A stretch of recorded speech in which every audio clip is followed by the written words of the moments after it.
If you guys want to introduce yourselves. I'm Mark Manone, bass guitarist. I'm Marty Donald, I play guitar. And I'm Tarly White, and I play the drums and I sing. And of course, you guys are the Lucksmiths. Yes. And kind of found it funny on your website. Vocals and dress sense. Guitar and sweet tunes. Is that singing or just a guitar? The tunes? I guess, I don't know. I guess, yeah, it's the I do the bulk of the songwriting, so I suppose that's what it refers to. So the sweet tunes part would be you? Yeah. Okay, and you've got the good vibes. Yeah, well, that was written maybe 8 years ago, when, when we were hard pressed to write anything more interesting. So We always found writing anything that wasn't a joke really difficult. So pretty much anything that we wrote from that era is just piss taking. Yeah. So. For some reason, our Australian record label, Candle Records, likes to keep all that Kind of stuck with that, even after 8 years. archiving sort of sense. Yeah.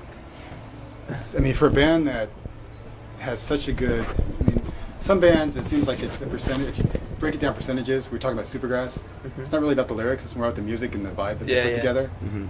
As opposed to like a band like you, it's kind of like, it's almost like there's a good percentage for each one, and the lyrics really stand out.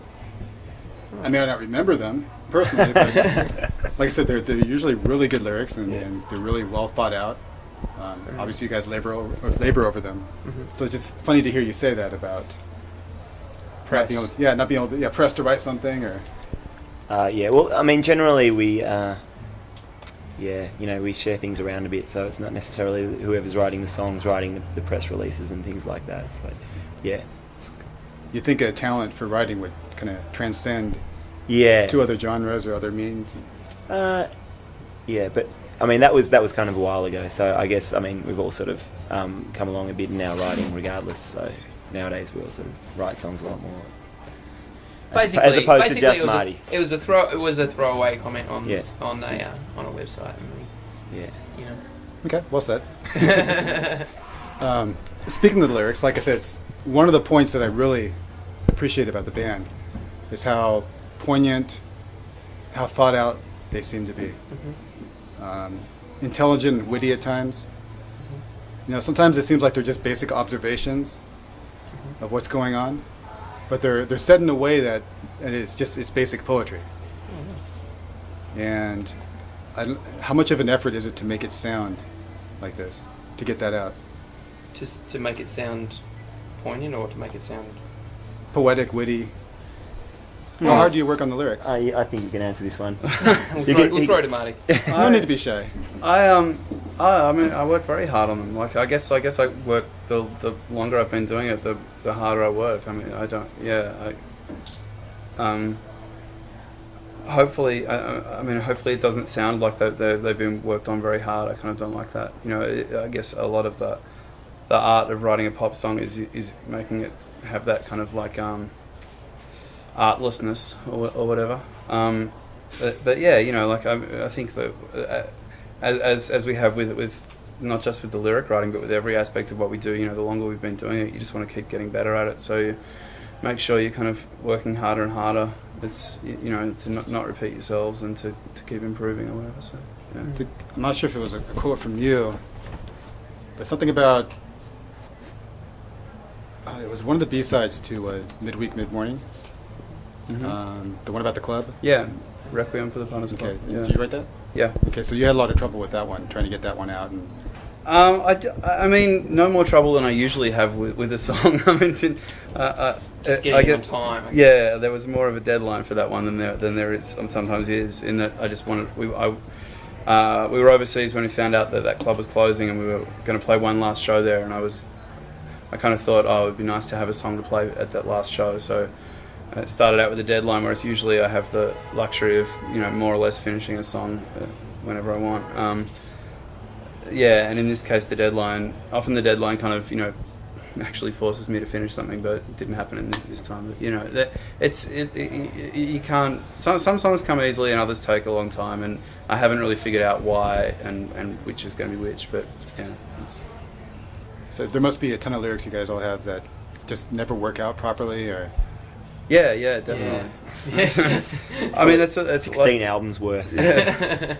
Like, I've got a lot of lines lying around that have been tried in 4 or 5 songs before they eventually surface in the right one. They find their place or whatever. You ever just mix and match, maybe write them all down and throw them in a hat?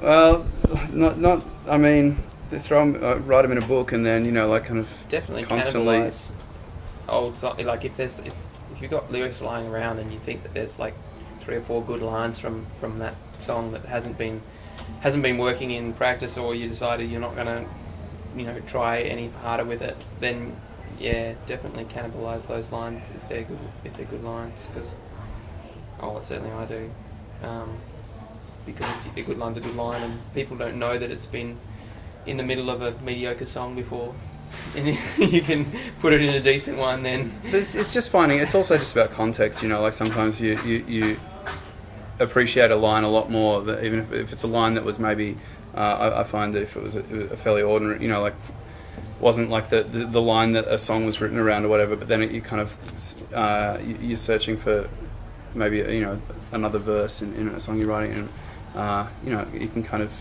the line can take on a slightly different meaning or whatever, and it finds its place. How important are the lyrics to you guys? Well, they're very important. I guess when I started writing songs, they were more important than they are now, in that I spent a lot of time on the lyrics, but not too much on other aspects of songwriting. And I think I've definitely learned to appreciate that the lyrics are only one aspect of it. But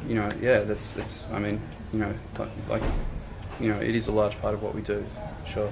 Is it difficult for you in a way sometimes, because a lot of lyrics you're not writing, but you have to kind of portray them with your lyrics, your vocals? Yeah, I don't find it difficult. I think that both Mark and Marty write songs that I can relate to, and we've had pretty similar. We've known each other for over 10 years, and so our life experiences aren't amazingly dissimilar, and our attitudes to the world and other people aren't amazingly dissimilar. Obviously, we're very different people, but I don't find it difficult singing their songs, just because I like them so much in general, and I think if they were writing songs that I didn't like, then it would be difficult. I feel like I was compromising myself or whatever else, but I feel privileged to sing their songs just because they're really good. And not only that, like I guess with the arrangement and everything, we all sort of, things change and different ideas get thrown around. So it's not necessarily the one person that wrote the song, ever. It's all of us sort of contributing ideas. And there are a lot of, there are a lot of art forms where people, like actors don't rarely write their words, and it's only in the last, however many decades that that everyone if you're singing, then you should have written the song, whereas back in the girl group days and all that sort of stuff, people were having songs written for them and stuff, and I definitely like singing songs that I've written myself, because obviously the connection's immediate, but I love singing these guys' songs. It feels like you're part of it. We're part of a sort of, I don't know. It's always feels like a group effort, no matter how large or small your contribution to it has been to any particular song. It feels like we're a brill building-esque songwriting hit-making machine. Hit-making machine. They were the words that I was thinking. How big is the temptation to go back and maybe change a song that you've had around for 5, 6, 10 years? It's already been recorded, and time goes on, maybe your perceptions change or the sound changes just a little bit. I guess the temptations to do that is never as great as the temptation just to write another song to begin with. I would never waste.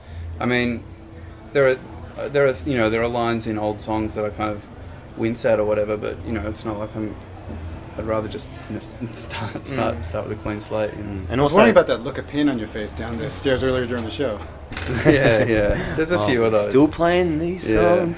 No, it's also like people get attached to hearing songs in a certain way, and it's kind of, I don't know, it's nasty to come and play a bunch of songs that they've listened to for a certain amount of years and just completely rework them. Even if they are decent reworkings, it's probably better just to let them lie. I think as long as I pretty much, I mean, I've always tried to make sure that we're happy with the song's as good as we can make it at that time when we record it or whatever. Like, I think it would be bad if we kind of, there have been lines that we let go through that we kind of knew at the time weren't as good, and maybe some of them haven't aged as well as others have, but you know, you just take that. It's not... Yeah. You read anything you've written 10 years ago,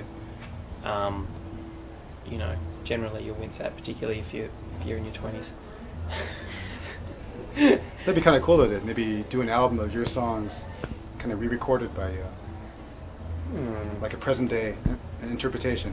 Yeah, we don't play, like, we probably wouldn't have written the songs too differently now than if we had written them then. I mean, musically anyway.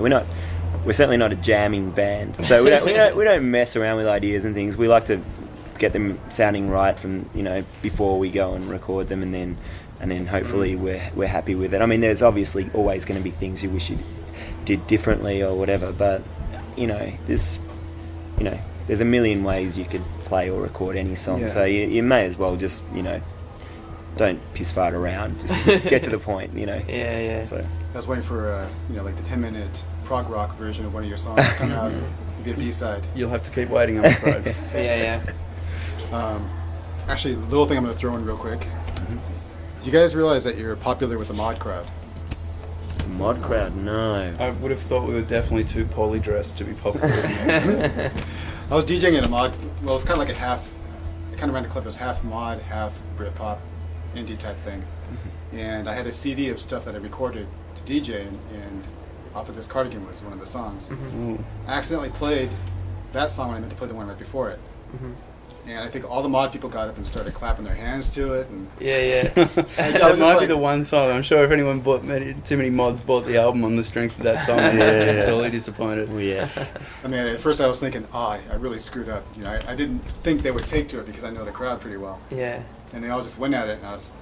Well, that song in particular, I guess, has a certain jam sound to it, you know. The jam that is, not jamming. Right. You don't jam, so... No, we don't jam. Yeah. How do you actually write the songs? How? Like, what? How do they develop? Well, they're always pretty different. Like, you know, often, I guess Marty will sort of write the song, vocals and guitar, lyrics and, you know, guitar parts and everything, and then we'll sort of flesh it out from there. But they're written in so many different ways. They could just be an inkling of an idea, just a bass part that, you know, some guitar chords fit over or whatever, and then that'll sort of 3 years later will resurface with some you know, lyrics on it or whatever. Yeah, it's always different, really. Yeah. So it's more of a natural approach.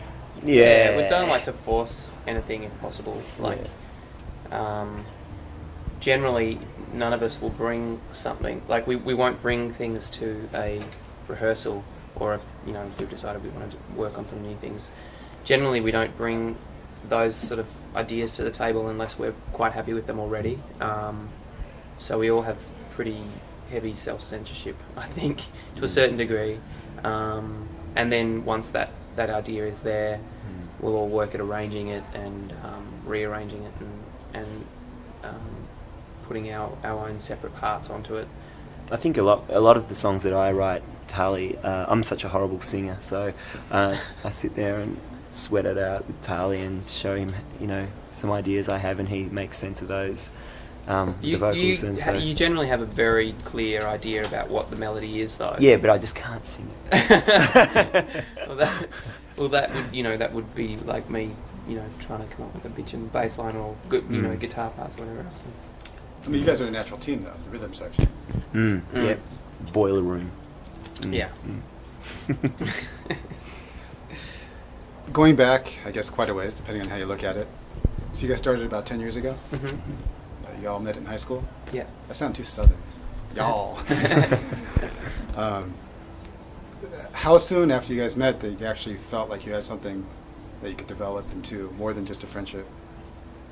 Well, it was never really that much of a conscious decision. I mean, the band just kind of evolved, you know, like it wasn't, we never kind of, it wasn't as deliberate as it seems in retrospect, you know, like I mean, I guess I'd done some stuff musically with both Mark and Tali separately, and Tali and I got offered a kind of a show supporting a band that his cousins were in, and we kind of thought if we were going to actually play a show, we might want to be more of a band. Yeah, sound a bit more like a band. So we wrote Marky in, and it just kind of like everything just kind of stemmed from there. It wasn't really like we kind of had some epiphany where we kind of thought, hey, we should start a band and do this for the next 10 years. It's just been more or less accidental. It's funny, like we're all, I think, reading a Smiths book at the moment about how the Smiths formed and their songs and stuff. And that seemed like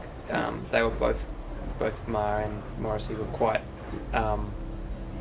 conscious that they wanted to start the best band in the world and do all of this. And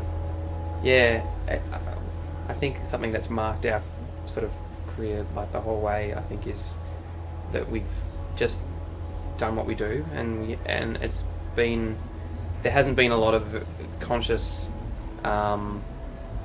careerist kind of choices or whatever, so it's been pretty. And a lot of it has just been based on friendships and like with those guys, for instance, they wanted to get a record deal and things like that straight away, and we never really even understood any of that sort of stuff. So more or less everyone that we associate with musically or in a business sense or anything, they're friends of ours that we would be probably hopefully hanging around with anyway, So it's really just become part of our day-to-day life more than anything. It's always surprising when people sort of come up and talk about us and what we do in a really I don't know, like it's mysterious and amazing and I don't know, it's really very I don't know, it just seems really natural, and it seems like it always has been. Be a good album title. Yeah. Yeah, naturally. Naturally. Yeah, kind of natural. Natural. We'll throw kind of natural around for a while, but it didn't really have the same ring to it. Not the title. I mean, is that just basically? No, it was actually a place where we were in Western Australia, and we were doing some songwriting at this friend's parents' beach house, and it was near a place called Cape Naturalist, and it's just a nice word, so we decided we'd go with that. It seemed to kind of reflect the approach a little bit on the record, I guess. It's a slightly more simple, stripped back sounding record than the last one. So yeah. Yeah, you mentioned you were trying to be, I guess, there's a word that you actually used.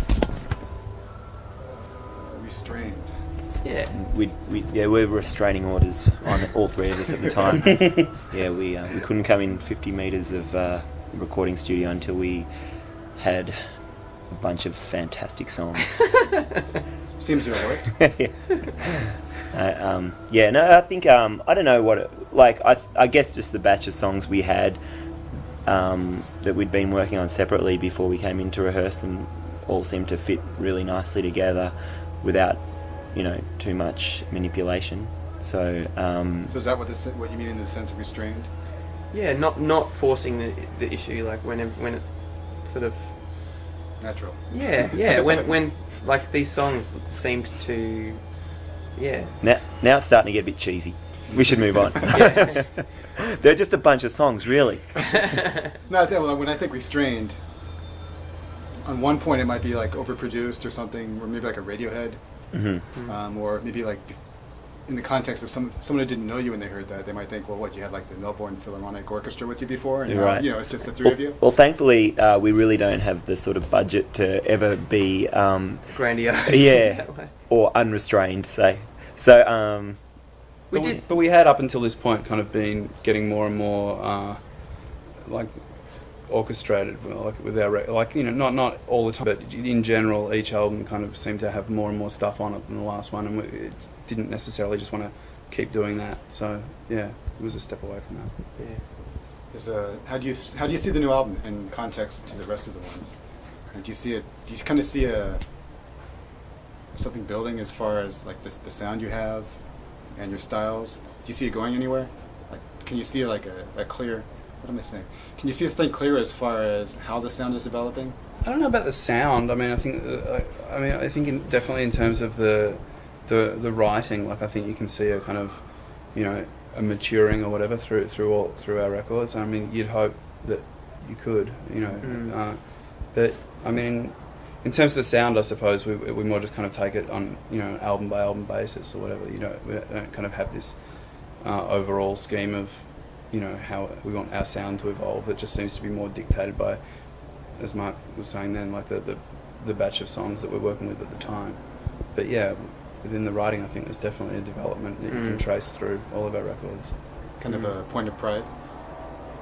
Yeah, well, it's just something that you would hope you'd do in anything that you do, like any job you have. You want to improve on, and you want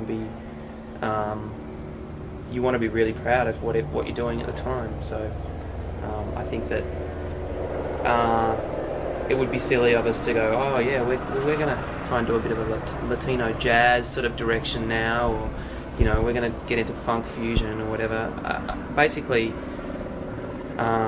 when you're writing songs that you love and that you're trying to write songs that mean something to you and will hopefully mean something to other people, then it's kind of foolish to predict where that's going to go or what the next song or the next album is going to be like, because who knows what you're going to be doing in 2 years or who you're going to be in 2 years. And basically, yeah, the songs kind of dictate the sound. So if, you know, something crazy happened and the only way to express what we were up to and what we were into was to, you know, get in the conga player, then, you know, that would happen. But I doubt whether that's going to happen for some reason.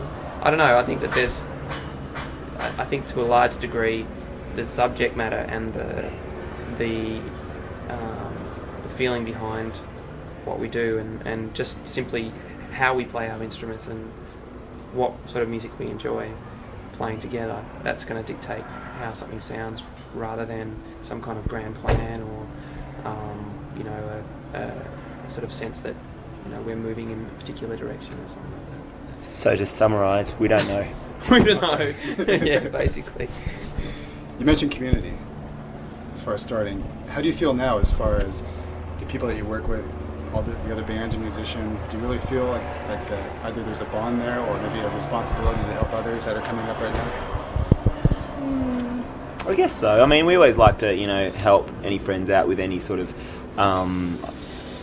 ideas or contacts that we may have met along the way or whatever, you know. It's as they would help us, you know. There's always some way of helping out your friends. So yeah, there's definitely a sense of community within the bands that we play with. Yeah, I guess in Melbourne, especially like where we live, and the Candle Records that we're associated with there, it's like that's basically just a big group of our friends, and it's nice to kind of be surrounded by other people who are doing similar things to you. I think it's a lot of bands probably don't really know that many other people. I don't know, but like, you're not necessarily kind of in an environment where you can kind of, it's not like you get in an office and you can get to talk to a lot of other people who are doing the same thing you're doing necessarily if you're in a band. But we're lucky to kind of have that, and you can, friends that we can tour with and discuss songwriting with and all that kind of stuff. So yeah, that's it. And actually, it just makes things really easy all the time. Like nothing's ever a problem when you've just got, you know, a bunch of friends around playing music. It just keeps it enjoyable. Like Definitely. I guess it must be difficult sometimes to have to focus on the business part as much as just the musical part or the natural part. I think I don't know. I actually don't think it is. Like, I mean, it's to sort of know how the band is operating in a business sense is kind of keeps things a bit more down to earth, and each of us know what's going on. You know, it's not like we've got a manager who's, you know, every 2 weeks, you know, sending us updates on what's happening here and there. Like, I mean, the closest thing we got to that is Chris, who runs Candle Records, and, you know, we kind of, you know, always running into his work and telling him to do things or asking him or, you know, freaking out about something. So yeah, I think it's I forget what the question was. I guess we've just always liked to be in control of everything we've done. Right? We've always just done stuff ourselves rather than relying on someone else to do it for pretty much every aspect of everything we've done, down from like album artwork like booking shows and to writing the music and everything. It's just we've always just gone, well, let's just do it ourselves rather than. I think in that case, if things start going wrong, it's a lot easier to undo them rather than sort of have your world crash around you. Yeah. You guys actually own all the music still? Oh yeah. Own it, yeah. Yep, we haven't sold one single CD. Not quite what I Just meant. in boxes everywhere. We haven't really gone anywhere with selling our publishing rights or anything like that. We were talking about that earlier today. I think it would be nasty to sell our songs to a McDonald's commercial or something. It's kind of like selling your soul. Yeah. Yeah. Well, it's a cliche, but it's you know, In some ways, it's a truism. Yeah, it is. It's kind of in some ways, I guess that may limit our chances of striking it rich in a lottery kind of way, but in another way, it means that we're much more.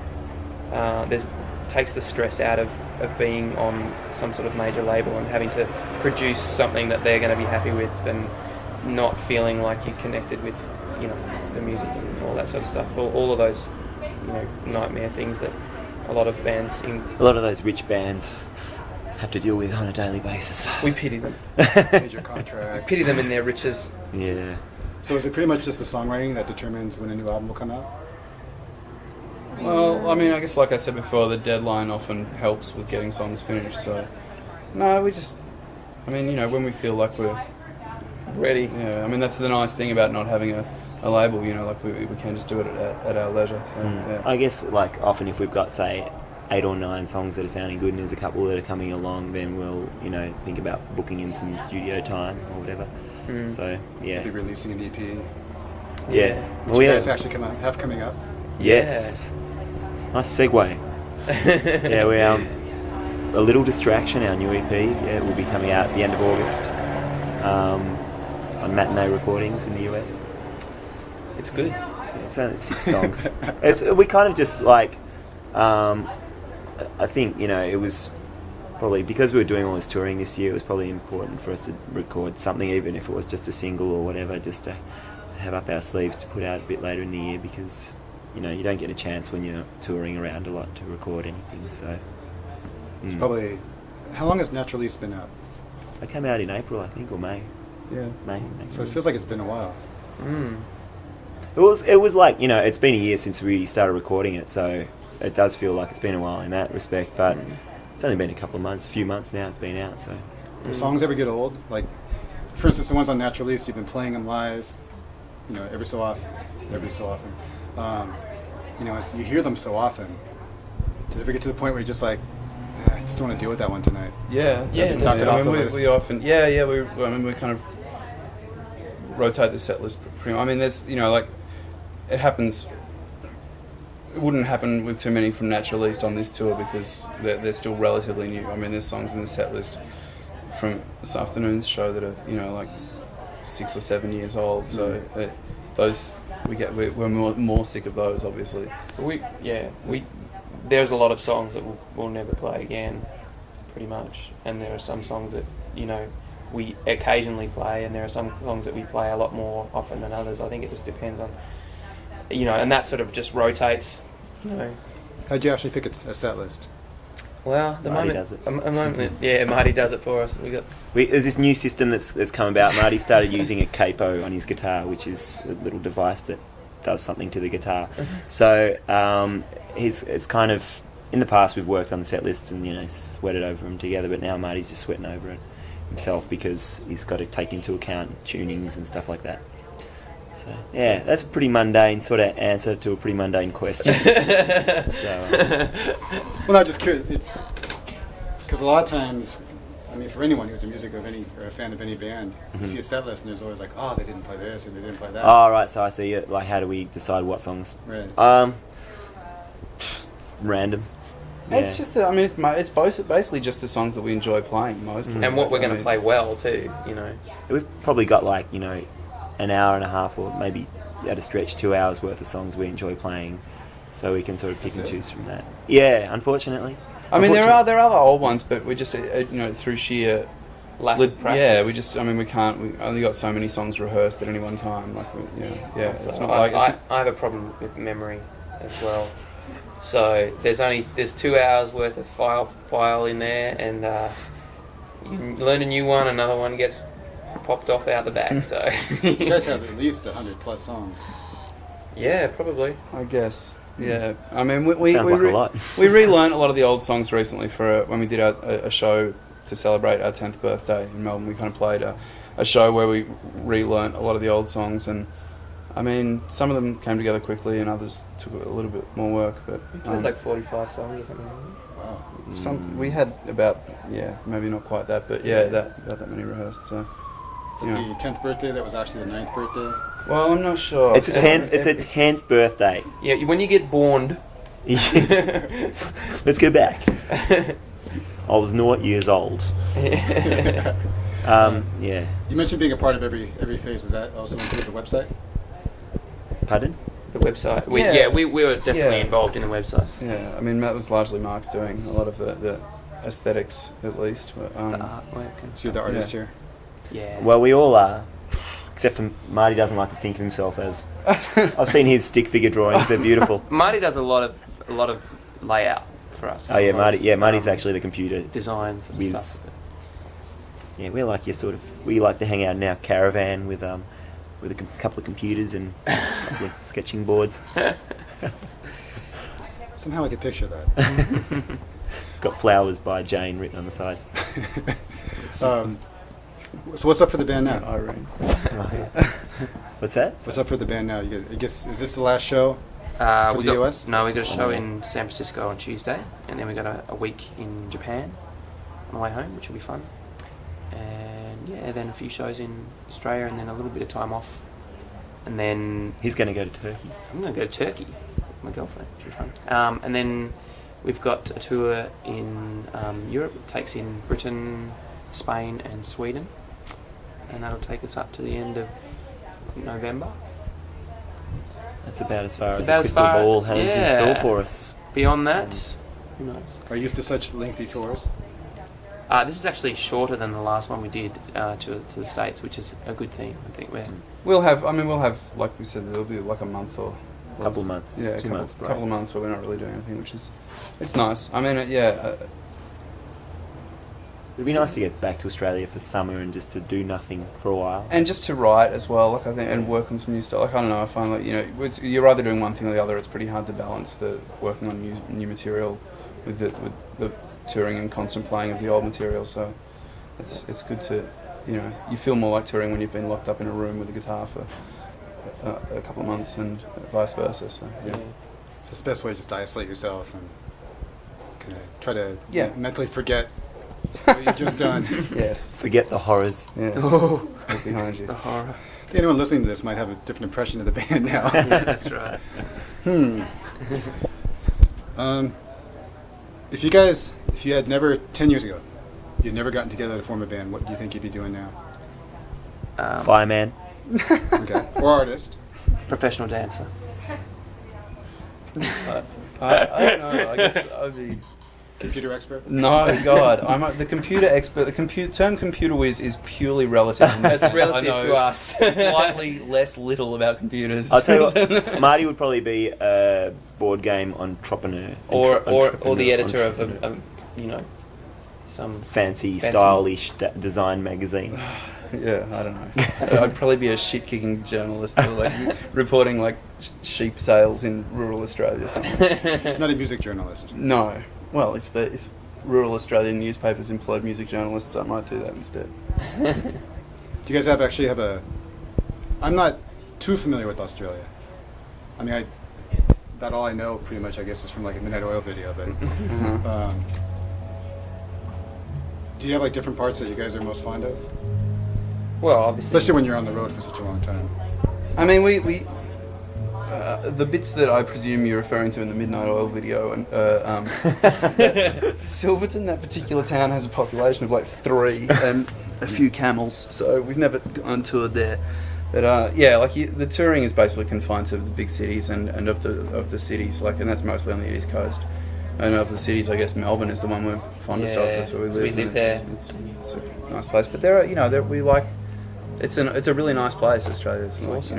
There's not too many places we have been to play that we don't like. So. Yeah. I mean, what do you guys think most when you're on the road and you are thinking of home? Yeah. Besides girlfriends or Yeah. Dinner. Yeah, cooking your own meals and the food in Australia is pretty. It's a little different to here. It's we kind of miss that a little bit, I guess. I can't think of the only thing I've really heard is maybe Vegemite, which is probably just a. Well, we bring that with us. Yeah, we brought. Yeah, we don't miss Vegemite. We eat it every morning. It's okay. But what else is like a traditional Australian? There's food? not really a traditional Australian cuisine. I'd say traditional Australian cuisine's Italian. Yeah, Exactly. In Melbourne, at least. Yeah. It's the old school cooking. We got a lot of incredible Southeast Asian restaurants and amazing Thai restaurants in particular. It's just more of a. I think in Melbourne, it seems like it's more of a kind of food culture than we've. And coffee culture too. Than we've stumbled across here. But that's largely because we're here. Here we're on the freeways. If there were a food culture in some of these towns, we'd be flying right past it at 80 miles an hour. So yeah. Even though we do yell out, "Where's the Bohemian strip?" in every town we roll into. Show us where the coffee is. Yeah, I mean, I'm kind of surprised you guys are surviving the burrito from across the street. Oh, I didn't do that. It's fine. We had you iron had stomachs. a whole one. That was huge. That was the biggest burrito I've ever seen. No, it wasn't. The size Was of your it? arm. No. It's the size of. Size of your arm. Since I've been working out. Yeah. Okay. Yeah. So if there's anything I have passed over, anything you guys want to ask, feel free to do so. Can I go to the toilet? I've seen the toilet down here. I don't know if you'd actually want to go. Yeah, go on. You may want to wait a while. Okay, one question. I have a special that I want to have coming up, and it's called. Well, I'm just going to try. The show's called The Indieshop. I haven't shown you to a flyer yet, but I'm going to try to define what indie is. Maybe show like the history of it. There's so many different interpretations. Some people see indie as just indie labels like Oasis, which are hardly descriptive of what most people think of indie as these days now. What would your guys' description or term or definition be of indie? I think. Sorry. Sorry. go. I guess You go. I think it's more. I guess. I mean, it's. I find it weird when it's kind of defined as like a sound. Like I think it seems to me to be more about an approach than an actual kind of like genre of music or whatever. Like I guess it's just bands who like us are just kind of like Independent. Independent, which is obviously where the word comes from. It's just like doing things for themselves and just like your whole attitude and approach to making music and playing it and getting it out there. It seems to me that's Same as DIY or punk or Yeah. any silly tag you want to put on it. I think it's just I don't know. It's like alternative. It's weird. It's a weird term. But independent, I guess, is a better description, and within that, if you want a better understanding of the sound of an independent band, then you whack another thing on the end of it that people, indie pop or indie rock or whatever else, and people feel like emo, indie funk fusion, indie mainstream. No, I don't know. I think I'm in agreement. Indie top 40. Yeah, exactly. Indie Coca-Cola top 40. I'm sure there's these debates in every genre, like genre. I mean, and not just in music, but with everything. Really? Like, You reckon Justin Timberlake and Britney sit around going? Well, I'm sure that they take umbrage at some of the labels they Yeah, get. that's true. Yeah, definitely. I mean, Or the guys from Motley Crue fighting over, yeah, they complain about that a lot. Yeah, they didn't like the hair rock. Yeah, band. They didn't want to be called hair rock. They hated that, like They thought of every- themselves as punk until they didn't like punks. Yeah, so it's not peculiar to. Yeah, it's kind of I don't know. And I'm sure it's the same with authors and things as well. Everyone seems to take offence at categorisation. It's just a necessary thing. People need to talk about and need some kind of context to talk about things. So it's not something we really worry about. But yeah, So you guys don't get offended if someone calls you an indie band? no, not at all. Cool. I've had some bands like, no. We're not an indie. I hate that term. Mostly English people, because I guess there's Yeah. a different appeal or look to it over there. Mm. One last thing, if I could have you guys do a show ID. Sure. Okay, let me get. I have actually have a piece.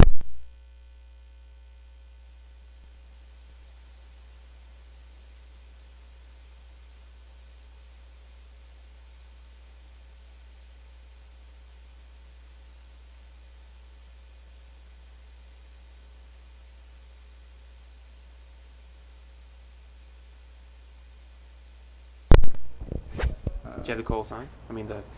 Actually, it's an internet station right now. Oh, okay, cool. But if you wanted to, all you do is say, just basically, you can say anything you want, describe yourselves, whatever. And if you just add, and you're listening to the Indieshop at the end. I had a bunch of promos, even like the Fairways did one for me when they were in studio, and it sounded great. And then I switched stations, and it's like, I can't use it anymore. It hurts. So we just need to mention the Indieshop. We don't need to mention the web address or anything like that. That's fine. All right. Okay. Who wants to do it? I can't do it. I always get tongue-tied. You want to? I'll do it. They can all be part of it. Okay. Yeah. Well, Well, you guys introduce yourself. You can sing in and harmony. I'll do the. No, that's I'll do one that. thing. That's one thing I can't do. We just introduce ourselves, and I'll say the thing at the end. Okay. Yeah. And then we can try something different. Okay, let's try that. All right. Is it going? Can we Yeah. go? Hey, this is Marty from the Lucksmiths. Hi, I'm Mark from the Lucksmiths. This is... And that makes me Tarly. Yeah, that's you. Excellent. And you're listening to the Indieshop. Perfect. Excellent. Now I'm confused. I really appreciate you guys taking the extra time. Thanks a lot. Thanks, Charles.